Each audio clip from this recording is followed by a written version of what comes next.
Hello there, welcome back. Thank you for joining me. Part 5 of our Mansions of Madness playthrough.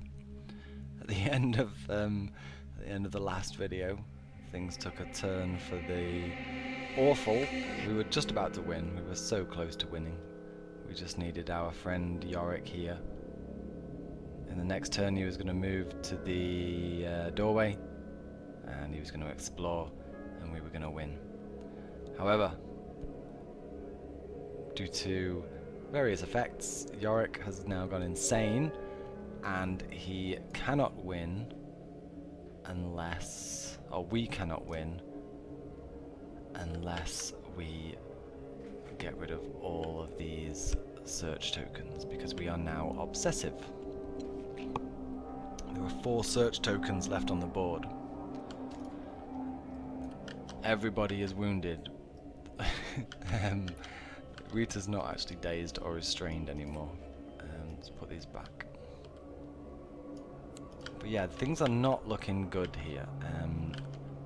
What my game plan was just to rush Yorick to the exit and take whatever damage we were going to take, soak it up, because I figured we could escape the house before that damage would defeat us.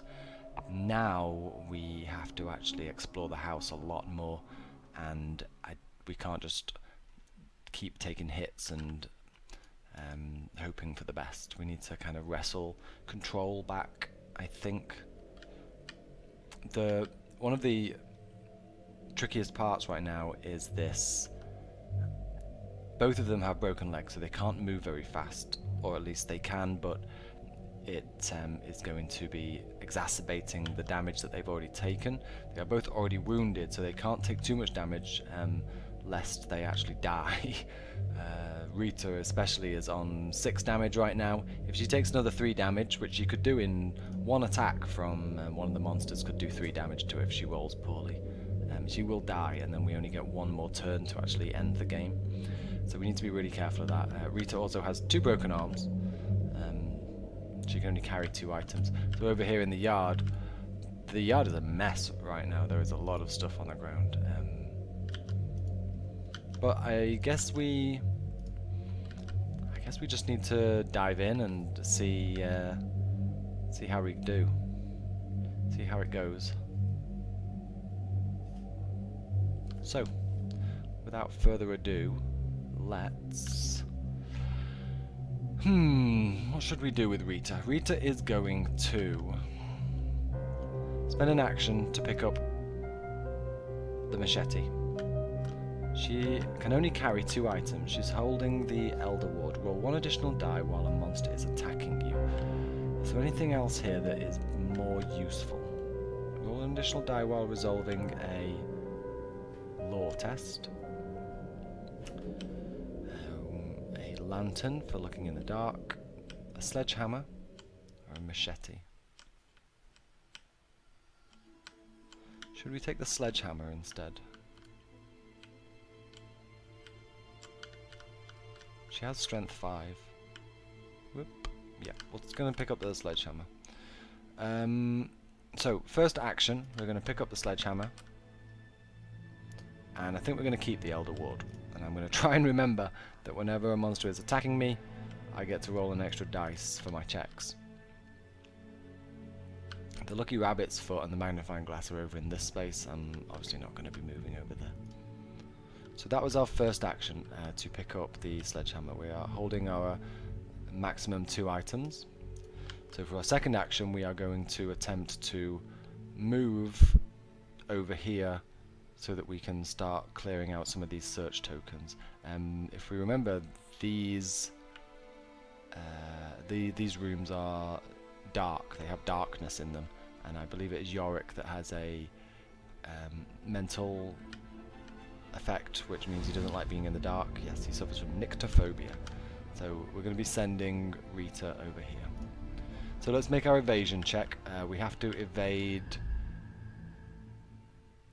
It's the Priest of Dagon. We're going to be evading Vanderbilt. So if we go back to our app, this was the end of the previous turn. So Rita's first action was to pick up those items, and she is now going to use her second action as a movement, and before she does that she has to evade Vanderbilt.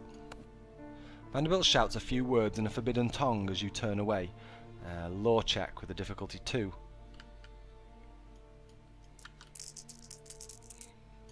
That was not a good roll. That's a big fail. If you fail, the shadowy bolt of energy strikes you in the back. Suffer 2 damage. Oh my god. You need to heal, Rita.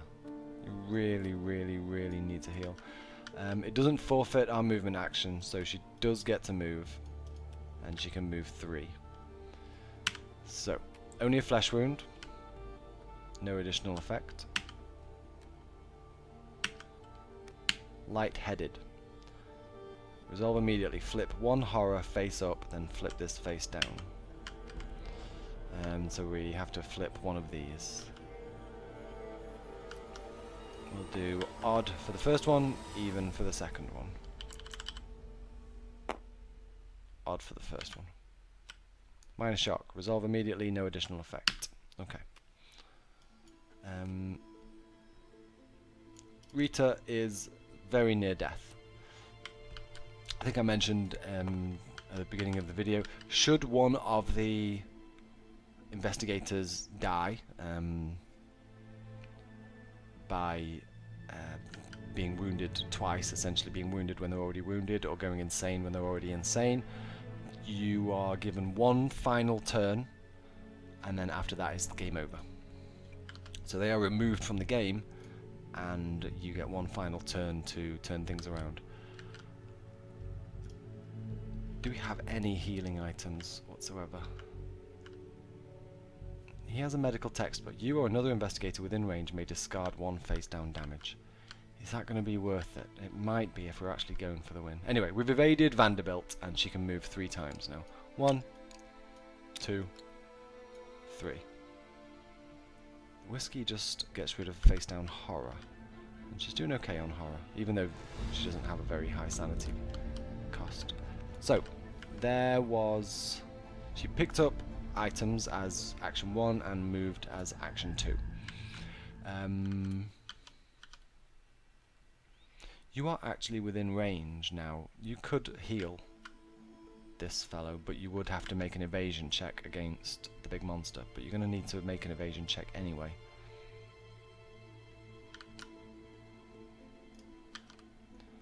So first things first, I think...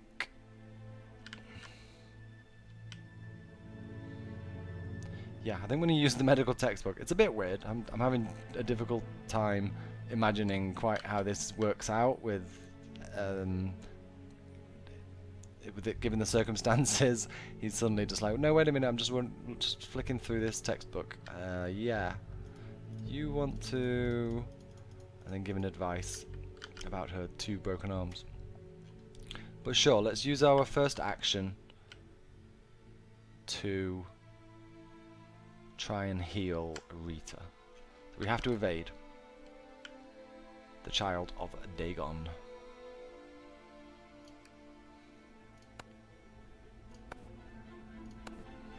Eugene moves behind you as you run, and you feel a long wire wrap around your neck. Like a strength check. Difficulty 2.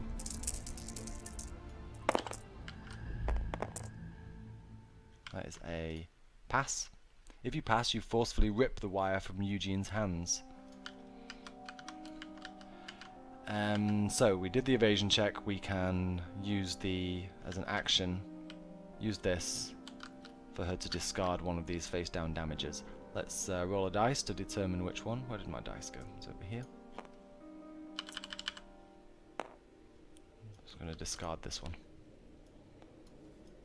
So we're still very close to dying, but we are no longer just 1 damage away from dying. Second action, we could do it again, really. There's no limit, but maybe we do need to do that.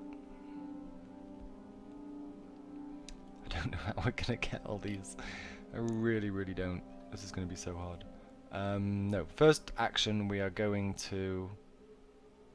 She's going to have to make a horror check against this fellow, I think. Maybe not, maybe it'll be a horror check against one of these.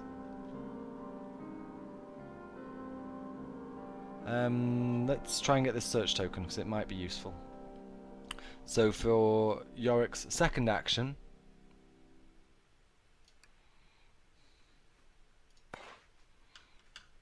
we're going to search this item.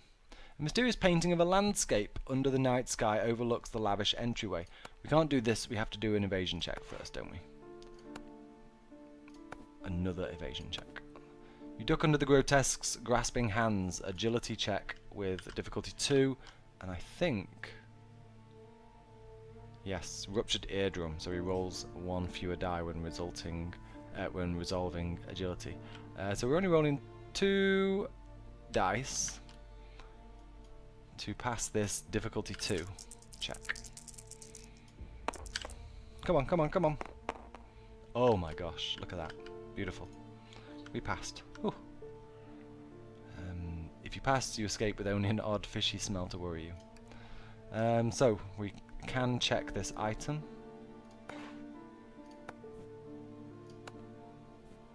Shadowy figures can be seen amidst the landscape, however something in the stars catches your interest. So we actually have to succeed in these. We can't just look at them and then move on to the next one, we actually have to resolve whatever they ask. And that's a fail.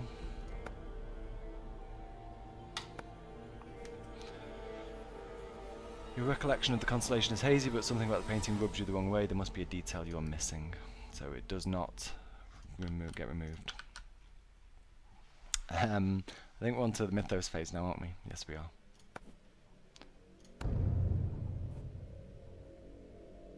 The corridor in front of you twists and stretches on forever. It is impossibly long. Impossible.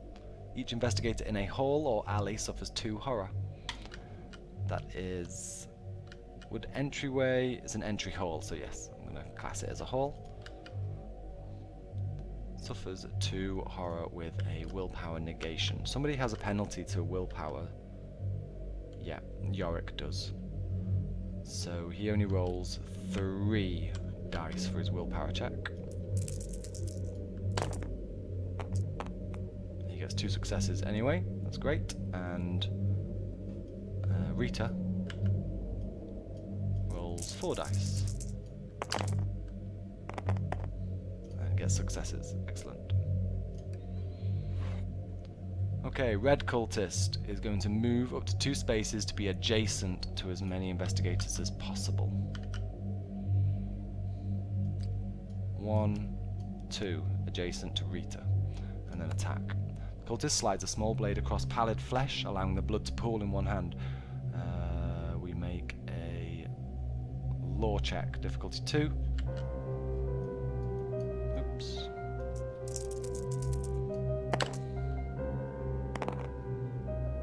And that is a fail, because we don't have anything to help us. If you fail, your veins burn as the droplets slither into your own wounds. Suffer 1 face down damage and 1 horror. So it's face down damage. We're still alive, but the horror does not specify face down, so we have to flip this one. Acalculia. Acalculia. Acalculia. You cannot seem to put the letters or numbers in their proper order. You know you had this skill once, but it has deserted you. Keep this one face up, and we roll a 1 fewer die when we are making law checks.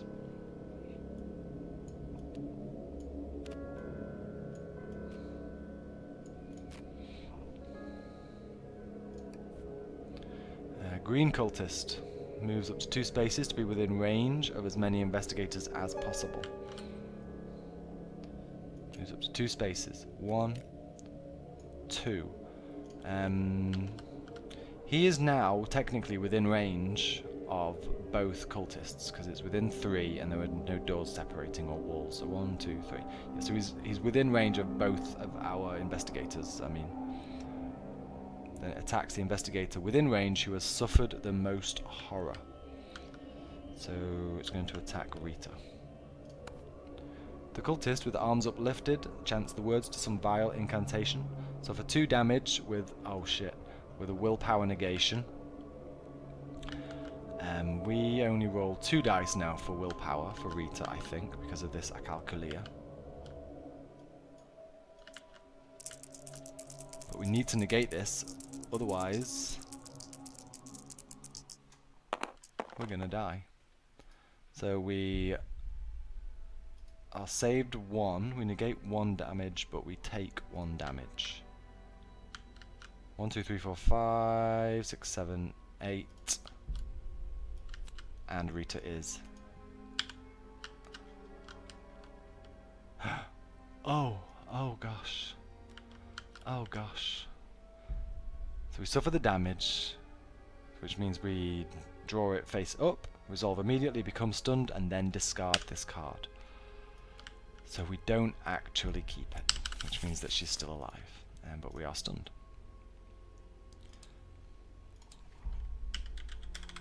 Which is to say, we're just prolonging defeat, it feels like.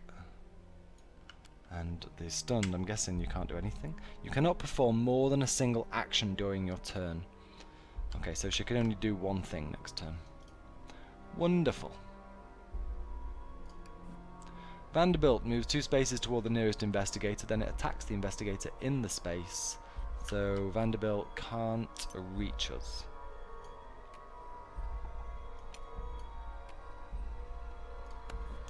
Eugene moves 2 spaces toward the nearest investigator, so Eugene is going to stay here. A dull clanking sound heralds a new weapon, a length of slimy chain. Eugene attacks with long sweeps, clattering and chiming with each motion. We need to make an agility -1 check with... Yep, so we have a ruptured eardrum, so we already have a crappy agility of 3.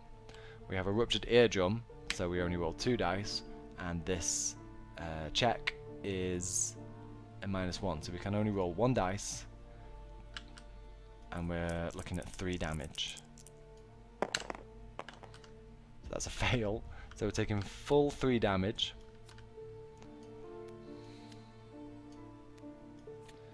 And now you are only 1 damage away from dying. So this isn't face down damage, this is just straight up damage, so we have to flip them. Back spasm. Drop 1 random item, then flip this card face down. Where's our dice?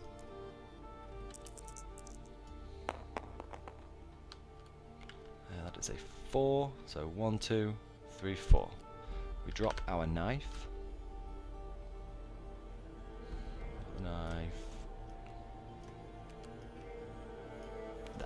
Oops.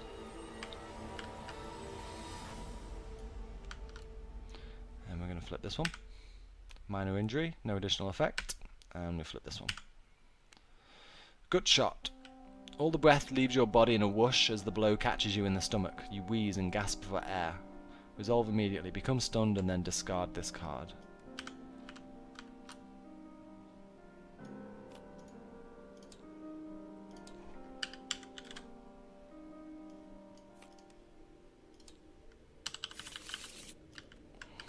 So you're stunned also.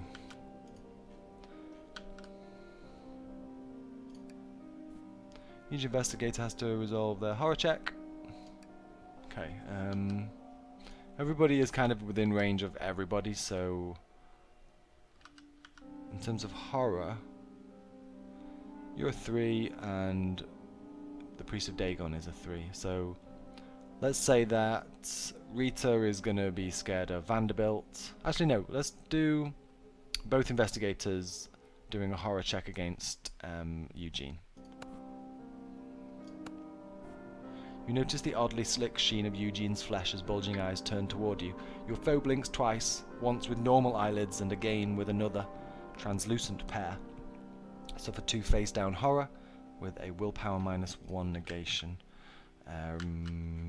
Yorick.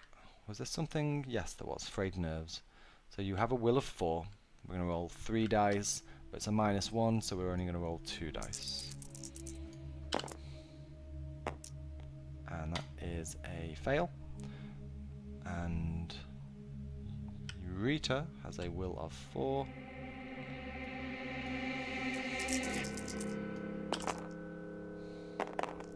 And that's a success. Okay, so Yorick is going to take 2 horror.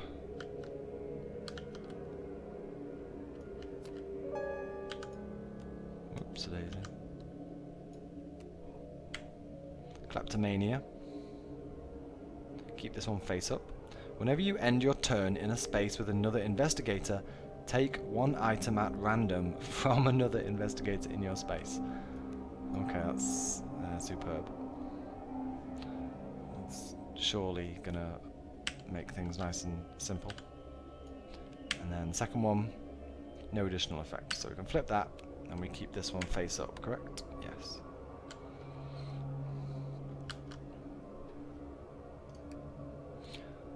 And that is that. Next turn.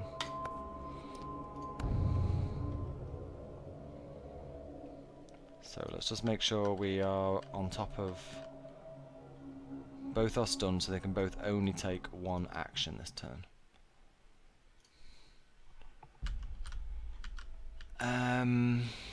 Which is incredibly annoying.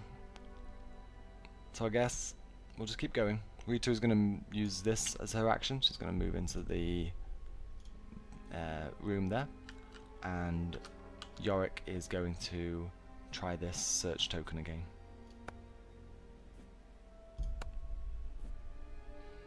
So we have to make a law check. Was there something that messed up his law? No, that was something for, yeah, Rita.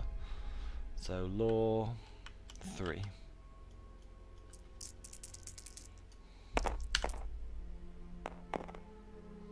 That is terrible. Fail, fail, fail.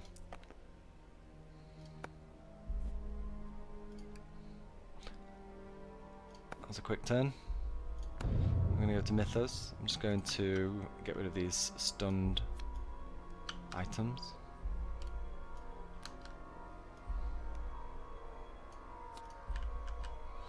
I mean, a part of me thinks I should just stop what I'm doing and start trying to wreck the monsters and... but... I don't really see a win condition there either. Your hand suddenly begins to burn. This Mythos event affects the investigator who has a light source with the lowest observation. I don't think anybody has a light source anymore. I think we dropped our kerosene lamp. Yeah, so no effect. Red Cultist is going to move 2 spaces toward the nearest investigator. Now, these are equidistant now, so we get to choose. So Red Cultist is either going to go in here or to here. I think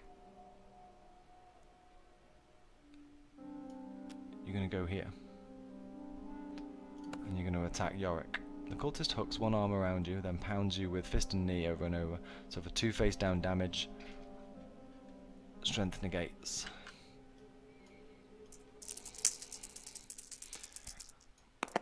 I need to be negating these. That is 1 success. So we're going to take... If you suffer 1 or more damage, the flurry of blows knocks the wind out of you and we become dazed. Oh, well, no, dazed isn't a problem, actually, is it? Because dazed is the one that doesn't allow us to use clues. And as we've seen in this game, I have not been collecting many clues whatsoever. So, we do take 1 damage. Let's just put that back, make sure we have shuffled. I think I did, but always better to be safe than sorry. Flip this over. Back spasm. Resolve immediately, drop 1 random item. We only have 2 items, so odd number we drop the medical textbook, even number we drop our quest item. Even number, we drop the quest item, of course.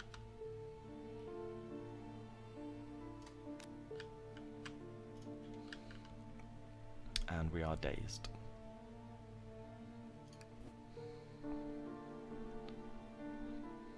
Green cultist moves 2 spaces toward the nearest investigator. So you can't reach, so you're just going to go there. Vanderbilt moves up to 2 spaces to be adjacent to as many investigators as possible. So he's going to move here. Then it attacks the investigator in an adjacent space who has suffered the least damage. So he's going to attack. Jesus Christ. He's going to attack Yorick. Vanderbilt spits onto the ground and a swarm of putrid eels erupts from around your feet, crawling up your legs and latching into your flesh. Suffer 2 face down damage and 1 horror. Willpower -1 negates.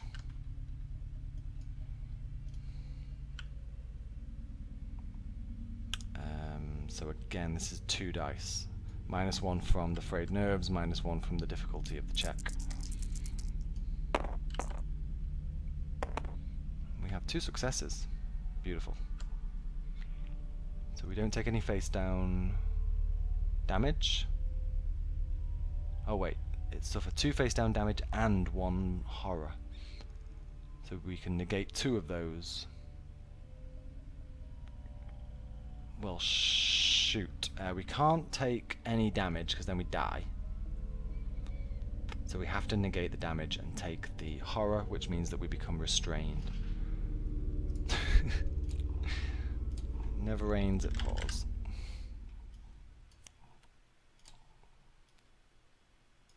So we are restrained, which I think means we can't move next turn. You cannot move voluntarily, yeah. Well, hey ho.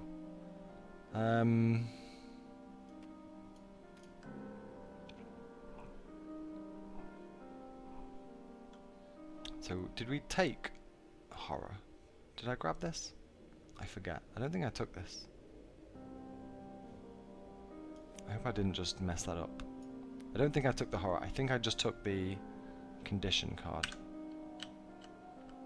Absolute terror. The only thing louder than your pounding heart is your desperate, ragged breathing. Resolve immediately. Suffer 1 additional face-down horror. And then flip this card.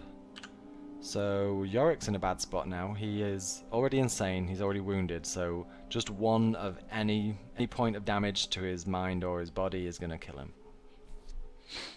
I don't want to just concede. I would like to play it to the end, but at this point, this is where you GG out, I think. Or maybe maybe I should have GG'd out a couple of turns ago. If you suffer the horror and you're overcome by fear, become restrained, we did that already. Eugene moves 2 spaces toward the nearest investigator. It's going to be Yorick. Then it attacks the investigator in its space with the most health.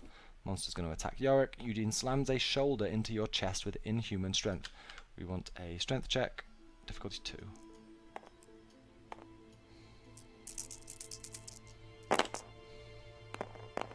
We have 2 successes. If you pass, you stagger backward, suffer 1 face down damage, and become dazed. Yorick is dead. He has succumbed to the awfulness.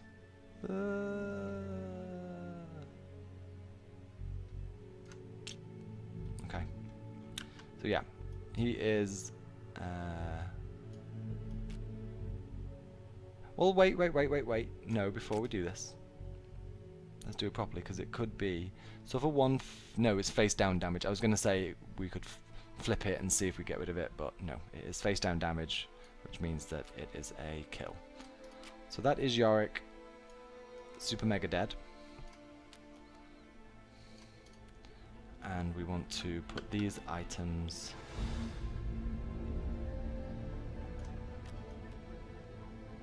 these possessions on the ground there. So it's just you, Rita. You have 1 turn in which to collect all of the search tokens and escape and pick up the quest item. Easy peasy. Each investigator must resolve a horror check against the monster within range with the highest horror rating. So because she is on the other side of a door, there are no monsters within range. She doesn't actually have to do a horror check right now.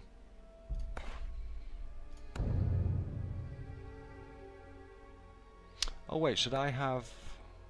Investigator was eliminated. When an investigator is eliminated, the game ends at the end. I should have pressed this previously.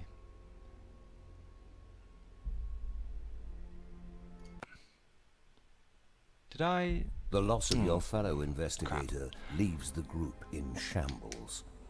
You struggle to continue the investigation, but the loss of your ally proves devastating. You flee the scene, leaving the matter unresolved. The injuries you have suffered and the traumas you have endured will never truly heal. The knowledge of the dark things that lurk in this world and your failure to halt their machinations will haunt you for what little remains of your miserable life. Damn. So I think I misread that. I think what it was saying is hit that end the game button at the end of the next turn. Which is to say, I mean, we were going to hit it anyway. There is no way that Rita could complete all of the win conditions. We'd lost. But, yeah. Oh well. So I've played this 3 times now. The first 2 times I played, I won. They were both exciting games, close, enjoyable. This did not go so well, and it was all because of the insanity card that we picked up right at the end. Obviously, the obsessive thing is a real. That's a real killer, actually. So if you play this yourself, watch out for that one. Try not to leave too many of these search tokens lying around, or if you do, try to avoid having your guy who's fleeing from gaining that insane. Because if you're playing a 1-player game, as we mentioned in a previous video, there are only 4 cards that you use, 4 insane cards, so 25% chance that you are going to pick up that obsessive insane condition. There it is. Cost us the game, this one. So yeah, that's Mansions of Madness. Thank you for watching. I hope you enjoyed it. It didn't go so great, but it was, I think it told a fun story. I may make another set of videos for one of the more difficult scenarios at some point, and hopefully that will go a lot smoother, a lot faster. There'll be less explanation of what we're doing, etc. I can just concentrate solely on playing the game. But yeah, thank you for watching. Leave a comment, whatever. See if you liked it or you didn't like it. Let me know how it went. Yeah, take care. Bye bye.